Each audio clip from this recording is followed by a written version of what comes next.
Please allow me to navigate through the webinar content. We'll be introducing the panel of speakers, the purpose of this webinar, some of the key challenges of running SAP workloads on-premise.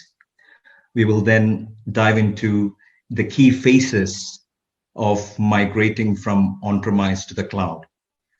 We will also be covering a section on the key migration challenges that we observe and how you can mitigate this.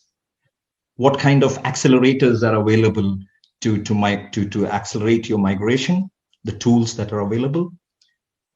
We have a number of slides which will cover why AWS is the right hyperscaler or cloud platform, and we conclude the session. Allow me to please introduce the speakers. My name is Sasun Sadik, and I'm the regional head for Middle East and Africa at Exalogic. I've been working for the last 10 years with Exalogic and helping customers transform into a digital enterprise. My colleague, Deepa Das, is the VP for Technology and Innovation at Exalogic. My colleague, Raheel, is architect at Redington.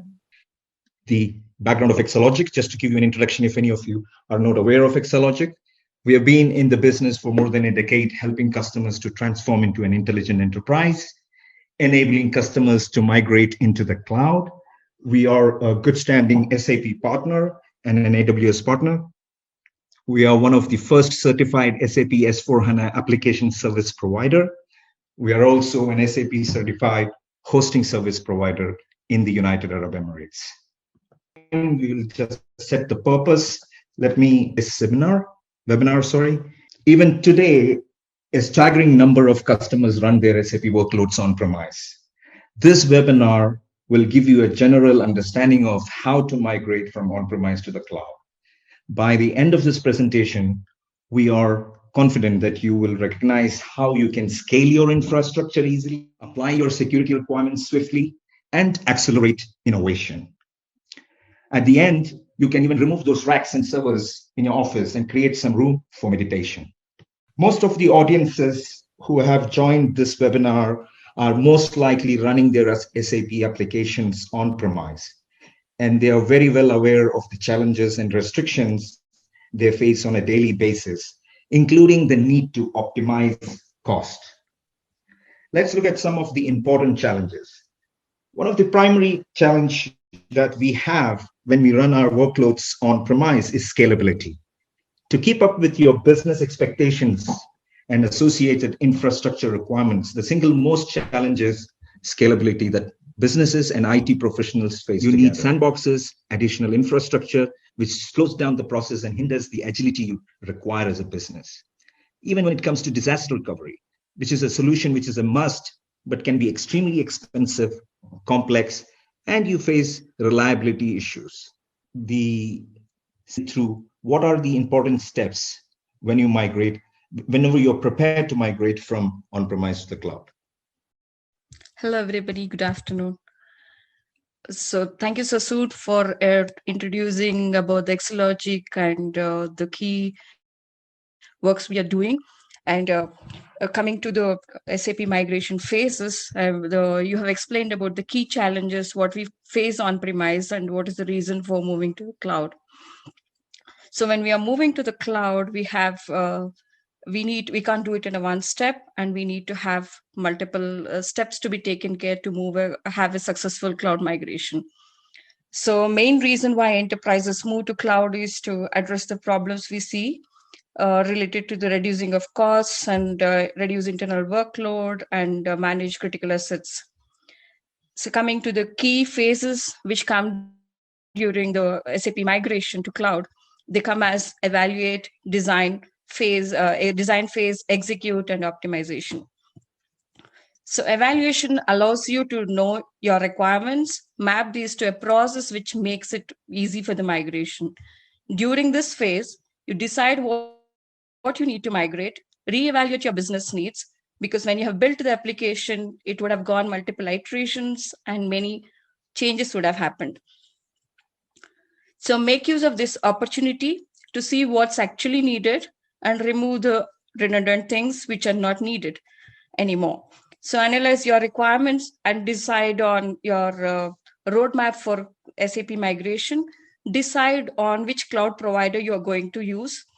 Come up with a proper system landscape during this phase. So we can go to the design phase. So design allows you to build a framework with which you can actually do the migration or execute the migration.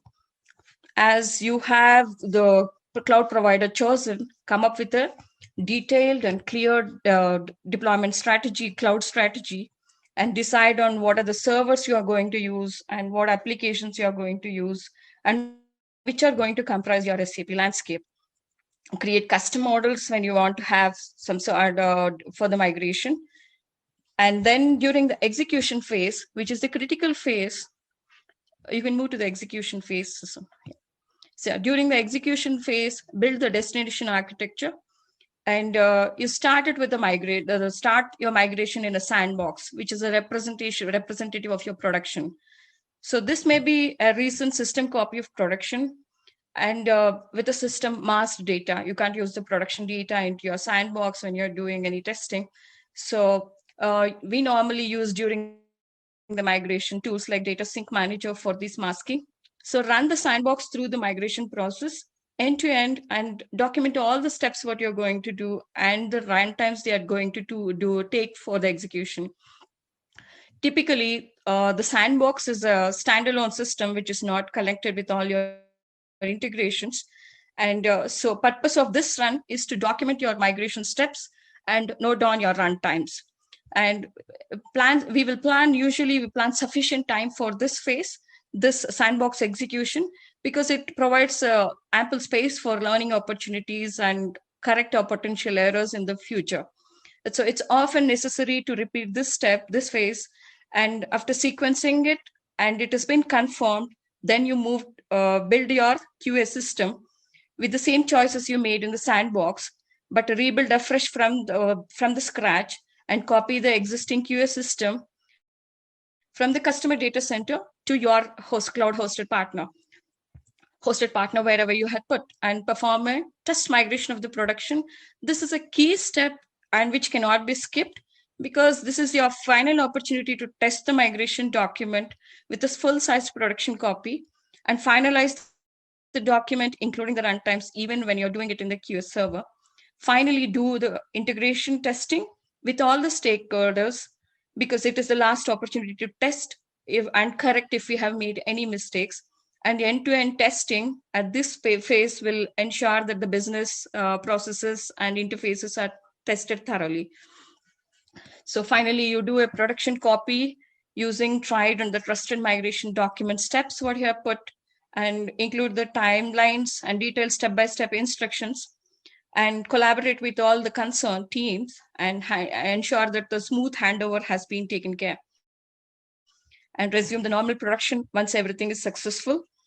And then comes the final optimization phase. Yes, you have done your you designed, you put your landscape in place, and you have executed, and production is already there. Now, moving to cloud just doesn't mean that you have everything in place and it's going to be thorough. So ensure you are optimizing your cloud resources thoroughly.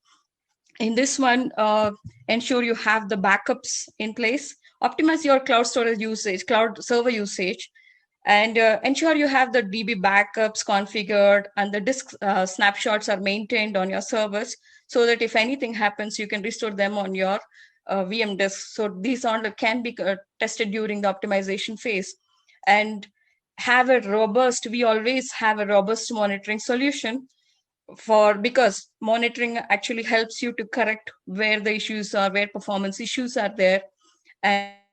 And choosing a certified public cloud partner who knows the SAP basis implementations and has used automated monitoring tools will help you optimize your resources. Then take advantage of the cost saving options that the usual cloud provider has given you. And because this usually helps you achieve significant savings when you're using the infra. And track your billing closely, because the cloud providers usually provide a billing dashboard that you should closely monitor with your certified partners. And that comes to a conclusion of the phases which are involved in the key migration one. Let's move to the let's move to the next slide. Okay, coming to the migration accelerators. So we are covering here the migration accelerators with respect to the AWS. So when we are migrating migrating SAP systems to AWS, we can either do them manually or do using automatic deployments or through pre-built images. So majority of the solutions which are there are all SAP supported solutions are available on AWS, and they can be done manually and using the best practices and the resources available both in the SAP as well as on the AWS. We can also use the quick starts given by AWS, and they come up with best practices. And when you're moving to cloud, you can definitely use the licenses what you have on your premises directly onto AWS. You're not spending extra for additional one when you're moving to the AWS cloud. Make use of your own, bring your own license, which is already you have taken earlier. So during the migration, we can either make use of the standard migration tools and or use the tools whatever are coming up with the cloud partners. And coming to the tools which are available in AWS, there are multiple infrastructure tools where you can procure the resources through AWS Cloud Formation. It allows you to get the resources using infrastructure as a code. And you can also use Systems Manager and a service catalog. So when we come to the Launch Wizard allows you to reduce the time when you want to turn around a quick sandbox or anything, or you want to see production, how you're going to create a production instance. The Launch Wizard actually covers the steps done by infra team in the terms of setting up of the hardware, the operating system, deployment, storage allocation, setting up the servers and the storage configurations. Optionally, it also does the HANA installation. You can move your HANA software to the S3, but it needs to have a prefix of Launch Wizard, and then you can run it from there. So for accelerating your migration, it is always best to choose a certified cloud partner who comes with rich expertise and helps you with your migration acceleration. Okay, there are multiple tools in AWS which support the DevOps and which support your monitoring, like CloudWatch and CloudTrail. You can make use of all of those for optimizing your resources. So soon you can move to the next one. Okay, so coming to the key migration challenges. So SAP migration to cloud is not a very straightforward step. If it was very straightforward when SAP has announced or released S4HANA in 2015, everyone would have migrated to cloud immediately. So, but S4HANA is the future of the enterprise cloud, and which is going to enable total and true digital transformation. It's going to come up with its value is very high, but is it really very easy? Not completely, really, but it is achievable. Not that it is not unachievable. It helps. So there are few changes which come when we are doing the migration. So when it is system conversions, so that is migration from legacy ECC to S4HANA and take use of the simplifying the total cost of ownership, system conversions play a key role. So many new customers suffer a lot due to the lack of knowledge, the unplanned downtime, and lack of cloud strategy, and inconsistent standards across various cloud providers. So what are the key challenges we see? We see key challenges related to the data transfer, the downtime, and skill gaps. So data transfer. So when we have to data transfer, sometimes it might be easy to just do a lift and shift and put the data there and start using from there. Sometimes when we have a conversion, we need to modify that. Suppose when it is migration from legacy databases to S4HANA, we might have to come up with, we need to have multiple other activities like the data cleansing, because ECC and the legacy apps allow you for much customization, and those customized fields won't get migrated automatically. So if you migrate them, you're going to lose all the customizations what you have done, and it would risk in a data loss. And even the time it takes, the latency it takes in data transfer, we could make use of the tools like AWS Snowball and the Direct Connect for actually migrating the DB backups, which are huge and bulk in SAP world. Then coming to the downtime, SAP applications are not an easy thing which can have a longer downtime. So maintaining minimal downtime is needed for migration of these critical applications.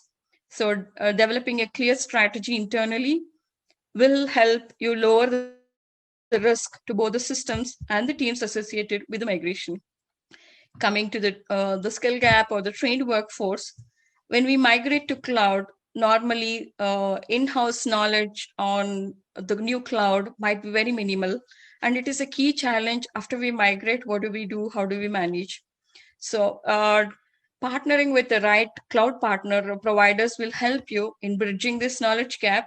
This not only minimizes the risks of what we have seen, the key challenges, whatever we have seen, it also distributes the workload and transfers the expertise to both the areas. So partners come with the deep skill expertise, so who have done multiple migrations and come with a rich experience. So with that, I conclude on the key migration challenges and give it to Raheel, who will tell why we have to choose AWS as a cloud provider for hosting in SAP. Hi, everyone. Good afternoon.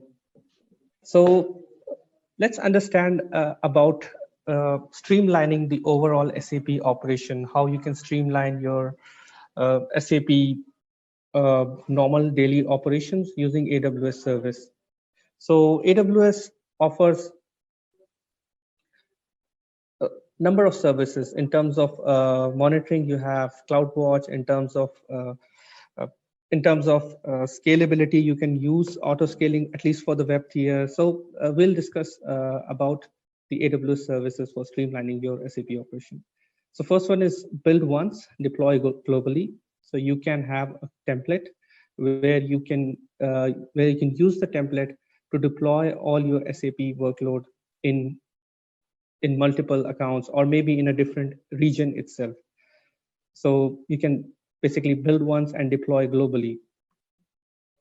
You can deploy in minutes versus week, or sometimes SAP deployment can take even months. So with the help of templates and with the help of AWS services and very strong integration, you can deploy SAP workload maybe in minutes, in few minutes.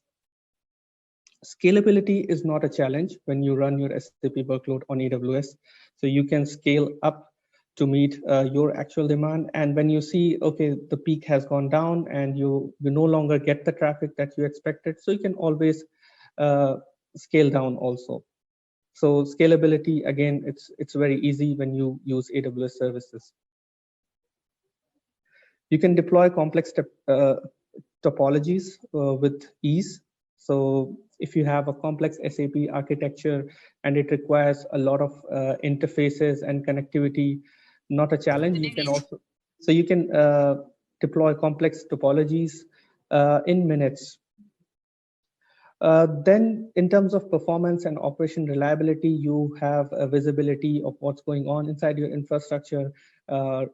Metrics related to performance are available at your disposal, and you can see basically what is happening inside your application. You have complete visibility, so you can monitor each and every aspect of your application. Then adding to that, you can combine with other AWS services. For example, you can automate a lot of activities using AWS Lambda function, and you can basically have chatbot integration even with your SAP workload. I've seen partner doing it.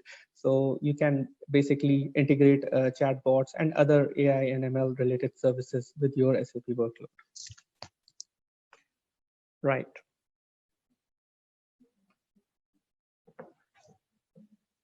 Let's understand what sets AWS for SAP apart. There are many other cloud vendors. as you all know. So, but AWS has specific advantages. We'll discuss about those advantages in this slide. So AWS innovates and it comes up with new services, and even it enhances the current features every year. So one example is AWS Nitro system for SAP. So Nitro system gives you bare metal performance, a near to bare metal performance on your SAP workload. So you will not feel the challenges that you feel with your normal virtualization layer. So with SAP Nitro system, especially with Nitro hypervisor and Nitro enclosure, you can get close to bare metal performances for your SAP workload. And this really helps, if you ask me, because you have less dependency on the hypervisor, and the resources and the application can make use of the underlying hardware directly. Right. In terms of virtual machine support, you have 4 times HANA support. So you can have a instance with 48 terabyte of memory for S4 HANA, and you can have a cluster which supports up to 100 terabyte of memory for analytics OLAP workload. AWS comes with broadest set of SAP certifications. So when you run your workload in SAP, it comes with certification. You're actually running your SAP workload on certified SAP machines.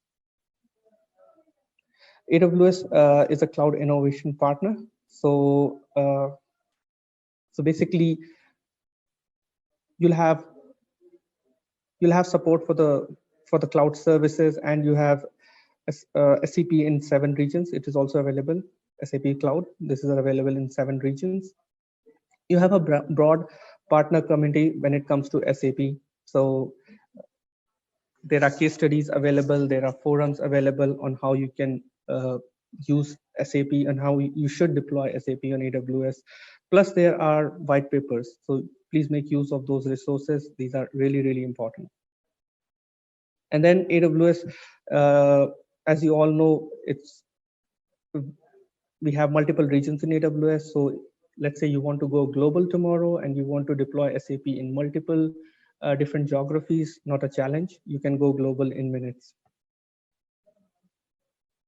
Right. Let's talk about AWS Nitro system for SAP system. So Nitro systems, as I mentioned earlier, it allows you to make full utilization of your underlying hardware, which gives you a performance boost. It provides the highest core count in the industry, and seamless integration experience is also possible for the SAP workload. So what happens for especially EC2 bare metal instances, the HANA instance can make use of these underlying physical resources directly, and you'll not feel the virtualization layer underlying it. So you'll get the best performance, especially for your SAP workload. And in terms of scalability, you can have an instance as big as 24 terabyte, which comes with 24 terabyte of memory. And SAPS is huge, 480K SAPS. I don't think any other cloud provider provides this many SAPS. So that doesn't mean the smaller instances are not available. There are smaller SAP instances are also available at AWS, the certified ones I'm talking about. So we'll see that in the upcoming slides.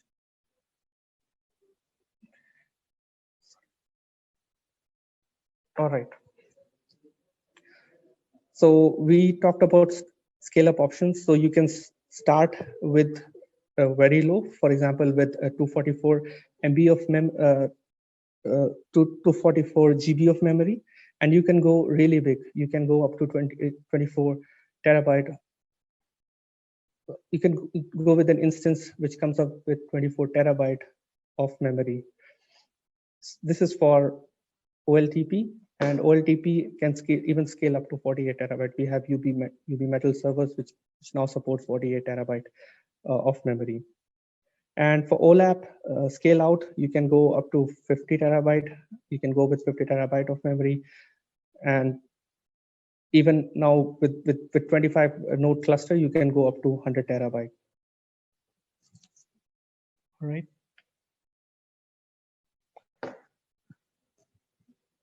Now, as you all know, most of the applications are served from cloud. So it really makes sense to run SAP HANA in the cloud, right? And when we talk about cloud, why not to go with AWS, which offers so many good services and so many advantages over other cloud platforms. For example, bare metal instances, for example, Nitro hypervisors, which we discussed. On top of it, you can also integrate your SAP workload with other AWS services. For example, with S3 for backup storage, you can use Elastic File System to present shared drive for your SAP instances, application servers, and you can also do load balancing. So this is an architecture, a high-level architecture, I would say, so on how you can deploy SAP workload on AWS. So you can see you'll have a pool of application servers running on EC2 instances, and then you will have a high memory instance for SAP HANA databases. In the green below, in green, you can see EBS volumes. So EBS volumes can be general purpose SSDs, or it can be provisioned IO. So all your IO requirement for storage can be met with EBS volumes. Now, this architecture can span across multiple zones to give you high availability. And then, as I said, you can also integrate SAP application with other AWS services like Lambda for automation, S3 for backup. You can build a machine learning model with SageMaker. A lot of cool stuff you can do. Now, when we talk about management, most of the time you will do management from AWS Management Console, which is a GUI, and you can manage your AWS resources directly from the console. If you want to execute remote scripts, or if you have to do shell management, you can use command line interfaces, and you can control access to AWS through identity and access management. Right. So with AWS, you have multiple options to deploy your SAP workload in HA, or you have multiple options for the disaster recovery as well. So let's talk about high availability. So high availability, how it works. So basically you'll have application tier running in one availability zone, and you can spread that application tier across multiple AZ so that it makes use of 2 AWS facilities, and then you can put it behind the load balancer. Now for HANA databases, you'll have a high memory instance running in availability zone 1, and another availability high memory instance running in availability zone 2, and you will configure the replication between the HANA DB instance. It could be using native HANA replication, and the connectivity between these 2 availability zone. I would say it would be single digit latency, millisecond latency. It won't go beyond 10 millisecond latency. So you'll have a better connectivity between your AZ, and you can configure replication between your HANA DB instances. Now for the disaster recovery, I would say you should consider another region, because you should protect your SAP workload against region failure. So same HANA DB instance will be configured in another region, in another geography, and you will configure the replication to the DR site. So if your production is running in Bahrain, you can have DR in Mumbai, or you can have a DR in Ireland, and the replication can be configured. Now, it is possible to get private connectivity between these 2 regions. There are multiple options through which you can establish private connectivity between these 2 regions, so data will never go out. So it will stay within the AWS data center. And similarly, depending upon your DR strategy and RPO and RTO, you can have application tier up and running, or you can keep the application, you can shut down the application tier to save cost if you're okay with the higher RPO and RTO. The key point here is the architecture is consistent even when we talk about smaller HANA DB instance, which comes up with 244 GB of memory, or if you talk about huge HANA DB instance with up to 24 terabyte of memory. So the architecture will remain consistent. You are not making any major changes in the architecture, right? Okay. Sorry, I think I moved. All right, so we have EC2 instances certified for the SAP workload. And as you can see, there are multiple instance types. So you can make use of C5, you can make use of M5, R5, X1, and high memory instance, HMI. And even you can run your SAP workload on bare metal machines. So when we talk about C5, the maximum memory you can get is 144 GB, with M5 384 GB, R5 768 GB, X1 4 terabyte, and HMI up to 24 terabyte. That's the maximum memory, right? So you see, there are multiple instance type which you can select based upon your compute requirement, based upon your performance requirement. So SAP is also with C5 95 up to 95K SAPS is supported, and it will increase for the remaining series. For M5 it's 142, R5 it's also 142K. And if you talk about high memory instance, you can go up to 480K SAPS. As you choose a bigger instance, you'll get better network bandwidth. So with HMI, you will have 100 Gbps of bandwidth, right? And with C5, the largest instance, you can get up to 100 Gbps of network bandwidth. Similarly, maximum storage bandwidth are available for all these families, and these are very big numbers. So depending upon your requirement, you can select any of the certified instances.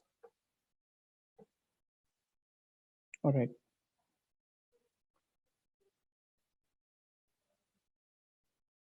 Okay. Now, Amazon EC2 High Memory instance, as we discussed, it support up to 48 terabyte. I think this is incorrect. Now 48 terabyte of memory is supported even with SAP certified. With the newer instances, you can go even up to 48 terabyte of you can use up to 48 terabyte of memory. Right. It is all powered by Intel Xeon Scalable Skylake processor and Intel Xeon Scalable Cascade Lake processor, and these are certified SAP VMs. Now it's all native to AWS. There's no hybrid architecture. So these machines and these processors are pretty much native to AWS. And you can also you can use elastic block storage to meet your storage requirement and to meet your IO requirement. So EBS, it comes with general purpose SSD, provisioned IO, right? Hard disk I won't recommend. Throughput optimized hard disk is also there, but I won't recommend. So most of the time you will use either general purpose SSD or provisioned IO for your EBS storage. It's very simple to manage. So you with few clicks and with few CLI commands, you'll be up and running, and you can launch an instance, an SAP certified instance. And if we talk about operating systems, so you have wide variety of options. You can run your SAP instance on SUSE Linux. You can run it on SUSE Linux for SAP. You can run it on Red Hat, and there all the major operating systems are supported. And scalability is again not a challenge in AWS, so you can go big anytime. So within few clicks, you can scale your SAP instance.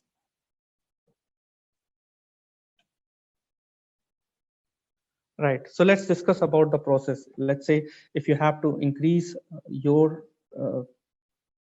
your EC2 instance, increase the capacity of your EC2 instance, what is the step? So the first thing is let's imagine if these instances are standalone instance, if they are not running in cluster. First of all, we should take a 5-minute downtime window. You can do this operation at night. The first thing that you should do is you should stop the EC2 instance, the current SAP HANA instance. You should stop it through console or CLI. Then change the instance type, select the bigger instance, and then start the instance again using command line or console, and you're up and running. So you see, it's so easy, and it gives the customer flexibility to go big anytime. So it's very handy, especially when we have to do hardware upgrades. It won't take much time. You can be up and running in minutes. The storage will move automatically because these are network attached storage. So it will automatically get attached to your new instance. And when you do a stop and start, actually the EC2 instance will move to a new host. So storage will, as I said, storage will get automatically attached. And if there was any hardware upgrade, or if there was any patch that was pending, so that can also be installed at the same time. And instance specification remain as it is. So we're not changing the instance family. It's just that we're adding more memory. So the specification, the processors, everything remain as it is. It's just that we are moving to a higher memory instance. So it's really simple. Scaling up is not a challenge at all in AWS. So elastic storage capacity with EBS, as I said, you can have network attached storage for your SAP servers. It could be general purpose SSD, it could be provision IO, and you can pick and choose the IOPS. So if you require really high IOPS, you can define your IOPS, and you can define your IOPS, and you can provision volume as per the required IOPS. You can modify, you can increase the capacity of volume without shutting down your instance. You can do live modification, and that's because EBS allows us to modify volume size. You can change, increase the volume size whenever you want. You will have a lot of metrics related to your disk performance, you're related to IOQ. So you will get a lot of insight about your EBS volume performance. And at last, you can also use CloudWatch event, or you can also use Lambda function to perform certain action in case of an event. So let's say to perform snapshot, or to whenever you are rolling out a critical update, you can trigger a CloudWatch event saying that to take a snapshot, or you can send an alert basically to your administrator. So a lot of automations can be done with CloudWatch integration and Lambda integration.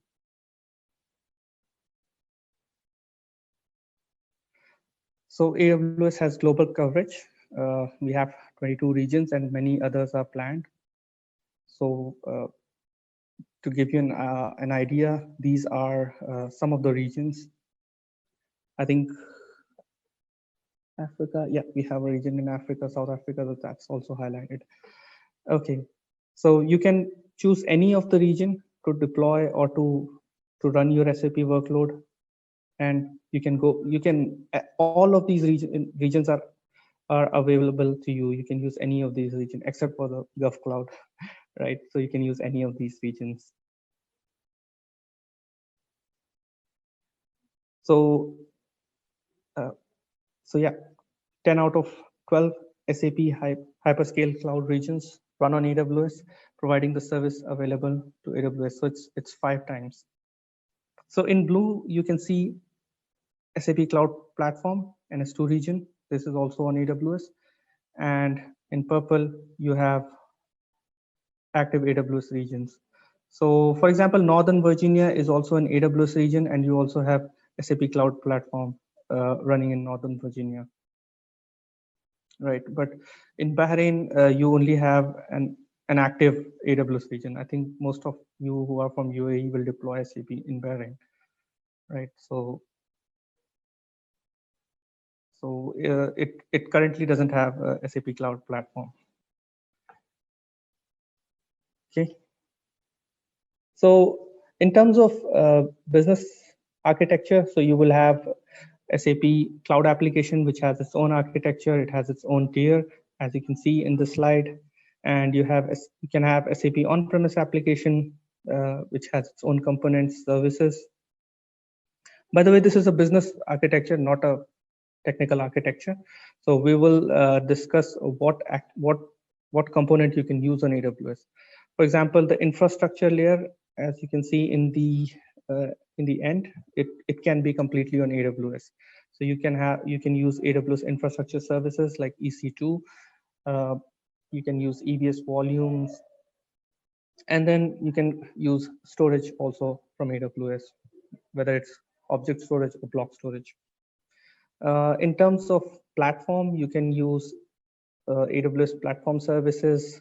You can use PostgreSQL to store metadata. You can use AWS DynamoDB to store, again, metadata can be stored, SAP metadata can be stored in DynamoDB. You can use Lambda function for automation. You can run Athena queries for your you can run Athena queries, SQL queries against your SAP dataset. So these are some of the platform services which you can use along with SAP workload, and I think this will definitely add value. In terms of application, you can use WorkDocs, you can use Amazon Chime, Alexa, or Amazon Connect. And there are many more. I've seen people using chatbots also. They use Lex and they integrate with their SAP application. So these are some of the machine learning services. These are some of the AI related services which you can use with your SAP workload. Right. Now, when we talk about SAP on AWS, so you do not have to reinvent the wheels. There are customers who are actually running SAP on AWS, and case studies are available. Public references are available. So please go through those case studies, see how they transformed their SAP application, how they are running it on AWS. And believe me, there is a lot of learning. So there are tons of customers who are already running SAP workload on AWS. So it's customer experience driven reference architecture, right? So the architecture, AWS architecture may change, may evolve over the time, but it's all customer driven. So it's all based on the customer feedback. And if you talk about industry vertical, SAP application on AWS, I mean, it runs, if we talk about industry vertical, even manufacturing, oil and gas, power utilities, media and entertainment, almost all the industry verticals are covered, especially for SAP. Right. Now, enterprise business transformation is I would say it's a slow process. It takes time, right? Business transformation will not happen overnight, but it is happening. So as we see, 88% of the enterprise have cloud first strategy. So they want to use cloud platform as much as they can. And if we talk about opportunity is huge because 86% of the infra spend still is on premises. So if we talk about infrastructure spending on premises, it's still 86%. So there's a huge number. So this is a Gartner report. This is as per Gartner report 2019. The biggest inhibitor to cloud adoption is the lack of skills. Enterprises can't hire and train fast enough. That's where partners like Exalogic comes in, which provides professional service, which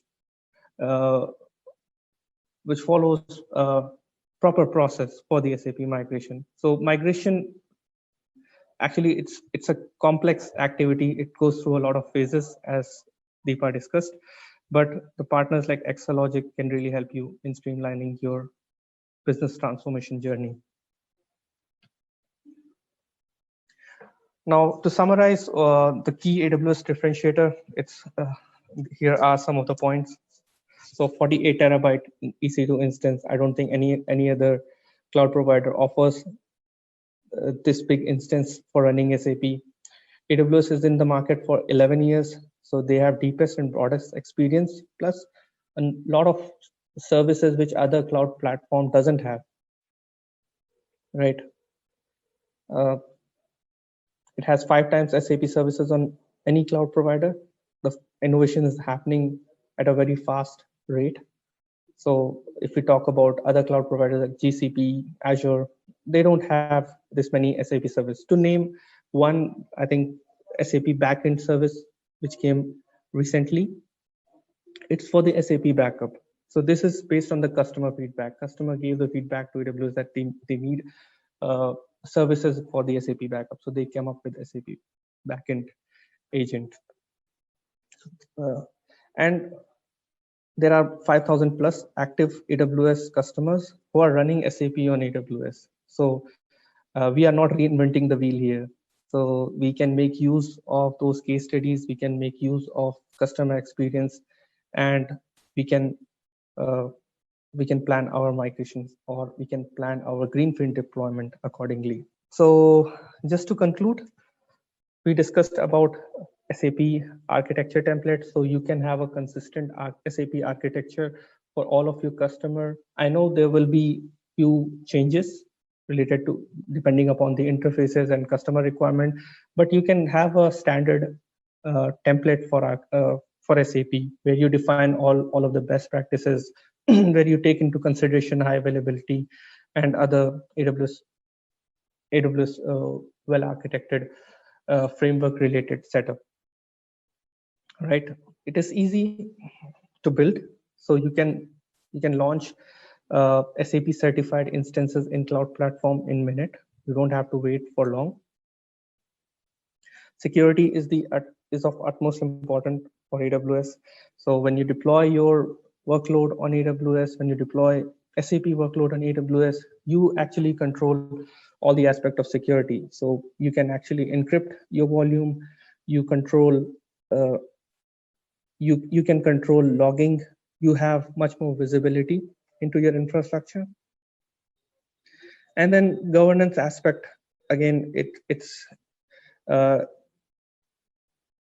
again very important. If you're following any compliance, if you have any compliance requirement, or if you have certain audit requirements, so these requirements can be met easily on AWS platform. So data transfer was discussed by Deepa. So we have multiple options to transfer data to cloud providers, to AWS. You can minimize downtime. So you should plan for the high availability, and you should plan for disaster recovery options. In that way, we can really minimize the downtime, even though EC2 instances comes with an SLA, but highly recommended to plan for the high availability.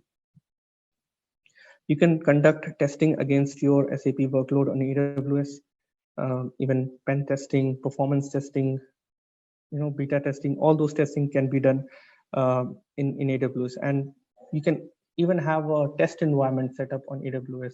And the beauty is, when you set up a test environment on AWS, you will only pay for what you use. So let's say if the testers are not working at night, or if the testers are not working at some point of time, you can shut down those machines and save cost.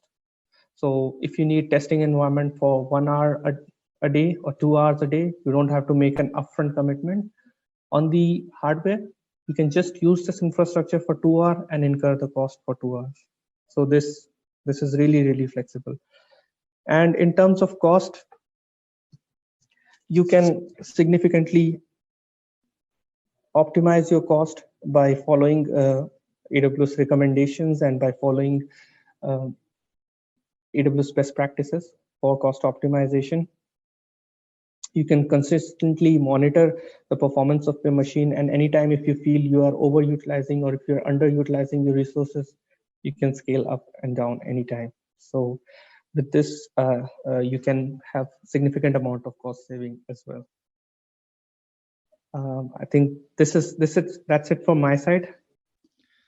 Rahil, thank you very much. That was very insightful, especially about the tools that is available along with AWS that you mentioned, whether it is for SAP infrastructure, starting from AWS cloud formation, automated application and database installation, which is possible through the AWS System Manager, the tools which is available for monitoring, such as Amazon CloudWatch, the ability to do automated testing using AWS tools such as Cloud Trial and AWS Config. I think very insightful. Thanks for your inputs as well. And for you to raise the question, please. I'm sorry. Sure. I'll read the question.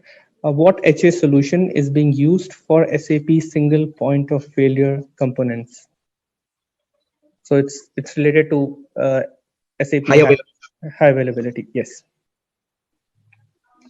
Okay, I would need to. Can I respond this through Deepa, please? If Deepa is online as well.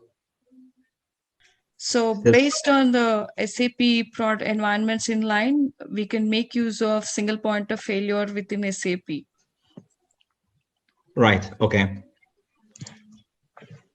And that will be through clusters, if I'm correct, right? You will build a high availability cluster. You'll have HANA DB cluster, and this itself will guarantee high availability, right? Yeah. Great. Yes. Any other question, Rahil? Yeah, we have one more question from Mr. Tahir. Is it possible to replicate only S4 HANA DR to AWS? Yes. So, yes, it is possible. I think Naveen just mentioned that. Yes. Yeah. So even DR infrastructure can also be replicated to AWS. And there are a number of tools, by the way, available. So you can make use of those tools to replicate your setup. True. That's right. Great. I think we've taken the questions, right, Rahil?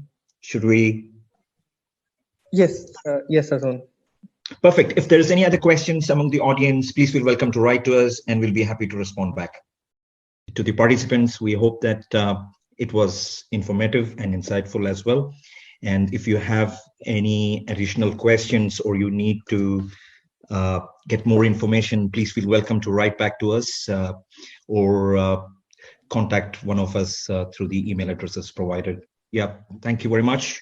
And wish you all a good day ahead and stay safe.